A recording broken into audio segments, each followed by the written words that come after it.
So the Kraven the Hunter movie completely flopped, especially for the budget that it took to actually make. And to the surprise of no one except the Arkham Asylum patient who pitched it, who is still rocking back and forth, I hear, in his straitjacket and padded cell to this day.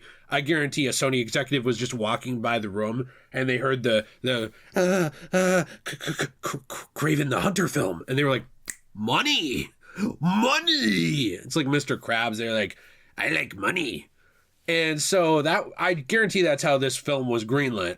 Well, it didn't do well. Surprise, surprise to no one, right? Except for Sony, apparently. Because Sony has pretty much blamed the press and people like you and me. Basically, anyone who was a critic for the movie has been blamed for people doing, like, for these movies not catching people's interest. Essentially, there's no actual self-reflection on why this didn't do well. Nothing like that. Sony Pictures CEO Tony Vinciquerra, or Cara, I don't really care how you say his name, had a very, very delusional take that I thought was interesting and something that I'm pretty certain he cries himself to sleep in piles of money at night. At the end of the day, it probably doesn't actually affect him that much. Unfortunately, the people who are going to be affected by this movie doing poorly and these movies that nobody asked for doing poorly are probably going to be the bottom line. But he had a very, very interesting take on this, which we're going to get into for a couple minutes. I do have a question of the day for you, which is, do you care at all about any of the Sony Spider-Man universe movies?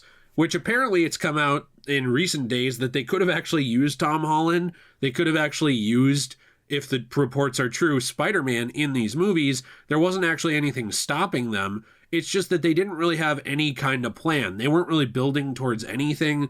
It was just a disaster. I mean, the best thing that came out of these movies was Venom. And Venom, I genuinely believe, as a series, and I didn't even see 3, full admittance here. I came out at kind of a busy time. I think I had the flu, and then I just never bothered. I'll watch it eventually.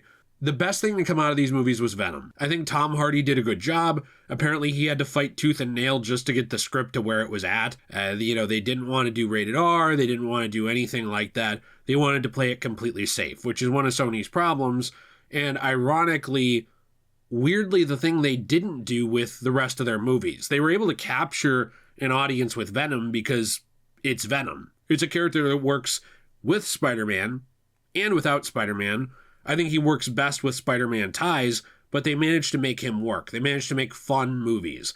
That's probably the best you can actually say about Venom. They're not super well written. They're not tight scripts. They're not the best CGI I've ever seen. They are fun movies. I actually think of them the same way I think of Fast and Furious, except the Venom movies probably don't even have as good of writing as Fast and Furious. They're just fun. That's it. That was really the best thing to come out of these, with movies like Madam Web doing poorly. I believe Venom 3, I don't remember the exact box office, but they kind of acted like it didn't really hit exactly where they wanted. And I know that Madam Web did poorly, just in general. This CEO, it seems like he's having a bit of a delusional meltdown about this, essentially saying in terms of Kraven the Hunter that the movie was probably the worst launch we had seen in the 7.5 years since he had taken that job. And then saying, so that didn't work out very well, which I don't understand because the film is not a bad film. Now, here's one thing I want to say really quick. Even the language, though, that Tony is using here, it goes to show you kind of how they think of it. The product, and that's how they see it, it's a product, is not bad. They never said it was good, though. Like, do you see Tony saying it's a good film? It's a great film? No, his first thought is, well, it wasn't bad. Why didn't you buy it? Why didn't you watch it? These executives, they are so enamored by their own success and so entitled to your money. They genuinely believe that they are entitled to you showing up. Like, they don't really have to provide a good service. They just have to provide a service, and you'll show up because you're stupid. That really is kind of the attitude that's permeated not just Hollywood, but every industry. I mean, even I can't go too far into it because, YouTube guidelines and stuff like that with this conversation. If you want to see more thoughts on something very serious, I think I'll talk about it soon on Degenerate Plays in my more podcast style gaming content. You can check out the link down below. But even all the stuff around the healthcare CEO, you know what I mean? Like, people have noticed oh, these CEOs, these executives, they're very enamored by their own success. They're disillusioned with reality, where they view people as numbers. They view people as, in many ways, expendable, and also as just a revenue source. Like, they don't see a customer as Bob down the street. They just see Bob as a number. And if Bob doesn't pay them money, he's worthless. And if Bob does pay them money, he's still worthless because there's a million Bobs. And that's kind of how this attitude comes off of, well, it wasn't bad. Okay, maybe it wasn't. I didn't even watch it. I don't care. But you're not even saying it's good. He went on to talk about this as well in an interview, basically blaming the box office nightmares of these movies on the press, saying that in terms of the Venom trilogy, in terms of its success, that was despite a campaign from critics against the movie. And when he says critics, he doesn't only say professional critics. The way this is worded, it makes me feel like it is also directed at people like me. Not me in particular. I enjoyed Venom 1 and 2 for what they are. They could have been better. I thought they were fun. But just people in general who have been critical of these movies, essentially saying Madam Web underperformed in the theaters because the press just crucified it. So he didn't even acknowledge any faults with the film. It's the press's fault. It was not a bad film. Again, another not a bad film. Never saying it's good. And it did great on Netflix. I could probably post pictures of my grandmother's butt on Netflix in a slideshow, and a bunch of drunk dudes who want to do Netflix and chill would have it on in the background. What does well on Netflix is not always a great metric of what's going to do well or what is good. You know what I mean? Like, a lot of people I'm serious, a lot of people on Netflix and streaming sites, they have that stuff on in the background. They'll turn it on when they're going to bed. They'll turn it on when they're getting ready to take a woman to bed. They will turn it on when they're taking a shit and they want to hear something in the other room. Like, you can't measure what's good or bad by streaming success. I mean, if it's overwhelming, if it's just insanity, maybe then we could have a talk. Maybe then we could have a talk. But in terms of this, it's like Madam Web probably did well on Netflix because of, one, background watching, but two, even if we're just being very, very charitable, people heard about it being a train wreck, and they pay very little every month for Netflix. I've talked about my feelings on digital media and even more on streaming and things like Netflix before. I think they can be a good tool. I think it's unfortunate that they've completely replaced physical media for many people. That said, I also really do understand it for a subset of the population that can't afford physical media. Movies being $30, $40, $50 sometimes now a piece, like that Steelbook for Deadpool and Wolverine. That was like $50 in the US. That's insane. That's a movie. It's like a 2.5 hour movie. Why? Why is it this much? I don't even know if it was 2.5 hours. I'd have to look it up, but that's insane. You can buy video games for that price and have hundreds of hours of entertainment. So movies have gotten expensive. It's gotten expensive to go to the theater. It's gotten expensive to buy Blu-rays or 4Ks. A lot of people will buy a thing like Netflix because it's what, $15 a month? And you get access to all these things. Of course they're going to give Madam Web a chance. What else do they have going on? You know what I mean? Like, half the Netflix stuff that's exclusive to it is terrible. So why not throw on this train wreck and see if it's actually as bad as people said? That's not a metric. Like, I don't understand. I almost feel like that's a badge of dishonor. But then he went on to say, for some reason, again, no accountability, the press decided that they didn't want us making these films out of Kraven and Madam Web, and the critics just destroyed them. They also did it with Venom, but the audience loved Venom and made Venom a massive hit. These are not terrible films. Again, didn't say they were good. They were just destroyed by the critics in the press for some reason. Essentially talking about that and saying that they need to rethink it. I do think we need to rethink it just because it's snake bitten. If we put another one out, it's going to get destroyed no matter how good or bad it is. Now, here's the thing. I think that with some movies, games, other things, there is some merit to this idea. Now, before you think I'm defending this CEO, I'm not. Like, this is a very, very pathetic look. Like, you've got things that people are begging for. You've got things like a return from Andrew Garfield. Imagine if they just took the money from... Genuinely imagine if they took the money from making Venom, or not Venom, leave Venom, that's fine. But imagine if they took it from making Kraven and Madam Web. And they just never made those movies, and they just chucked a ton of money at Andrew Garfield or Tobey Maguire and a decent script to bring back their version of Spider-Man on their own Earth, tell their own story again. TASM 3, maybe Spider-Man 4, not the MCU one, the Tobey one.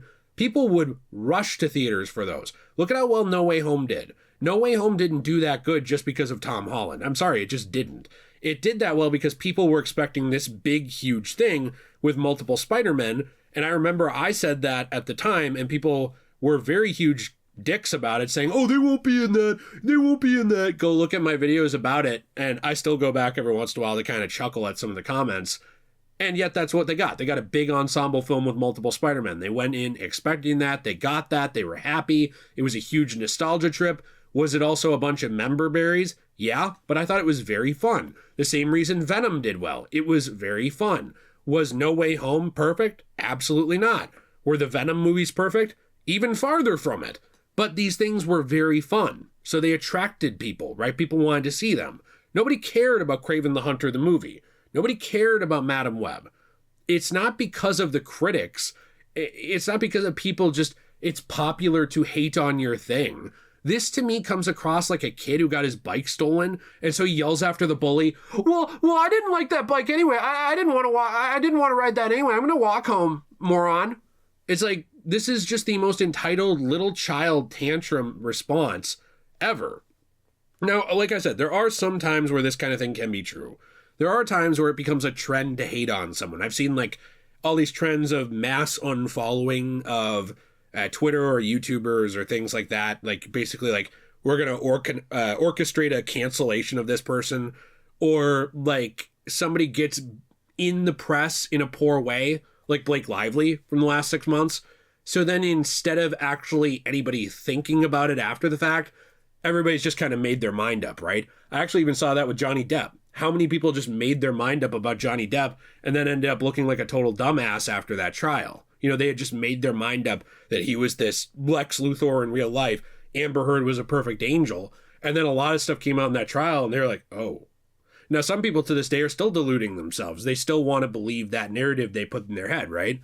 There are times where a mass narrative is true, and it does spread because of the internet. I don't think that's the case with these Sony Spider-Man movies. I think no one asked for these films. I don't know anyone, nobody, who was excited for Kraven the Hunter. I knew no one who was excited for Madam Web. To be honest, even out of my friend circle, my wife, my family, everybody I knew who saw Venom 1 and 2, I didn't even know anyone excited for Venom 3. That's saying something. And all of those people thought it was fun for 1 and 2. It was kind of like, oh, that movie's out? Huh, neat. That was it. That was like the biggest response that got. And I think Venom 3 did, significantly better than these, obviously. But, even that goes to show it's like, it's not, I don't think it's critics or some hate campaign. I think you've just made not good movies. You can argue they're not bad, fine. But in a world where there's like a billion different things, there's so many people creating stuff, both official and unofficial. There's fan games, fan movies, real movies, fan fiction, real novels, all of these different things. And there's thousands of selections in every one of those things. And that's ignoring any hobby outside of entertainment that you want to throw your money at. You can't just be not terrible. You can't just be not bad. You have to be, at the very least, fun. And you really should strive to be good. But even if you hit fun, you're going to get people's money. The problem is these are not fun concepts. They're not things people want. They're not things people care about. They will never be things people care about. They don't care. And you can't make them care. You just can't. And gaslighting everyone into, well, we were right and we made something here and you're all a bunch of haters is such a childish mindset because there's no evidence of that being the case. Anyway, let me know what you think in the comments down below. I'm done ranting about it. I just found this very, very delusional and silly, but I'm interested in your thoughts down there. If you enjoyed the video, you want to leave a like, subscribe, let me know what you think. Also, as well, we do have other channels. Those are in the description and pinned comment down below. But we also have our own store, cosmobunny.shop, where we make art as well. We make transformative resin pieces, coasters, keychains, trays, and more out of recycled paper. These are from comics, magazines, manga, things that stores are throwing out or unable to sell that are just kind of collecting dust, or at worst, going into landfills in some cases. I've even seen stores just throw them out, not even recycle them, which kind of hurts. And what we do is we take these things, we save some of the paper, We turn it into a new piece of art for your home, and then we recycle the rest. We don't print images, we just use things that already exist in the world. So we hope you'll check that out. Have a fantastic day. Code DJAY123 for 10% off on that site. And that code as well is also our Fortnite creator code. Although I do not have the Sony CEO level of pull to get you a discount on Fortnite, but if you use that on Fortnite, it goes to help support our channel. So have a fantastic day, and as always, everyone, stay shway.